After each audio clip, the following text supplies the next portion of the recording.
You think about every game, not just the one at the end of the year, not just what point we could have been at this date here if everything had played along. But the one thing with this virus, it puts a real big reality check for you as a player, as a human being, as a person.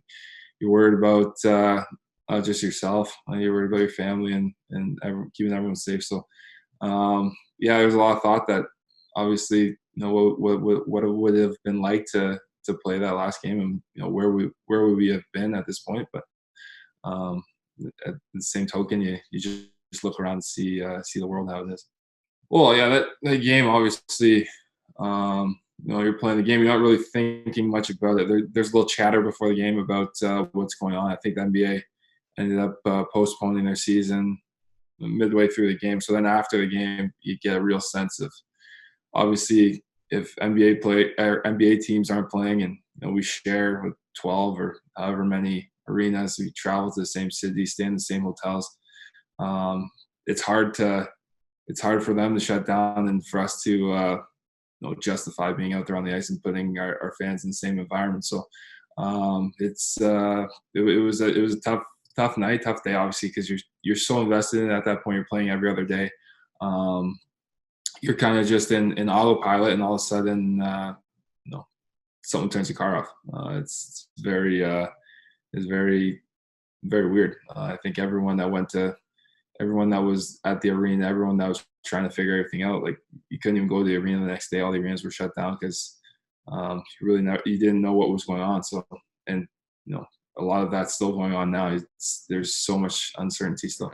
You go around the league, and the biggest thing for us is you want consensus. We play against each other each and every night. We're competitors. But at a time like this, there's so much uncertainty. We're a team. Everyone's working together. So you gotta take into account everyone's situation, not just one guy's situation or your own personal situation. You kind of gotta take in everyone's, and that'll come into play when that decision is made. But there's still a lot of factors being discussed.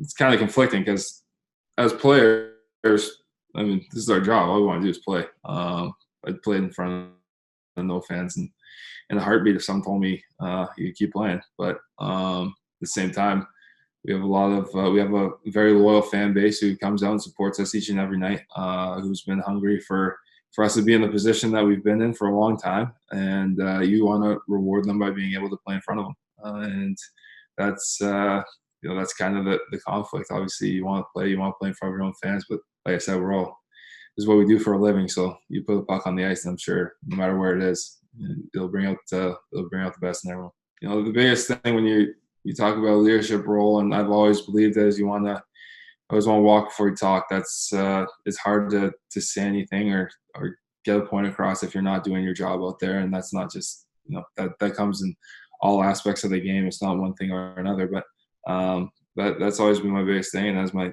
game continues to grow, I feel I've had more confidence to be a more vocal leader, be a more a guy that's trying to bring life when it's needed, trying to bring a message when it's needed. And we have a great leadership group, a great group of guys who've been a good mix of guys that have been around the league for a while. We have some of the top players in the league that bring each every day. So it's been fun for me to take some stuff away from guys, as well as become more and more vocal and try to bring each other in. Yeah, there's a different vibe. Obviously that's Kenny. That's the staff he brought in, Tip and Jimmy, and obviously Gully's been around for a while. Wise, Schwartzy, these guys each and every night. JC, our video coach, these guys each and every night or each and every day, whether it's practice, games, they keep us engaged. They keep us learning and on our toes. And it's really just a great group. For the group of players that we have, we really respond well to the coaches and their messages and how they present it to us. And there's some great teachers who invest so much time into not only our team game, but each guy individually, and they know how to talk to each guy individually, and that's huge. That's a big testament to Kenny and who he's able to bring in. For me, I love working out. So you take the take a game away or a gym away, I'll still find a way to do it one way or another. So that's one thing I do love. I do love working out. So there's been challenges, but I mean the backyard becomes your best friend. Power block weights become your best friend, and yeah, and a couple runs with the dog. So we're both working on our cardio, me and Arya.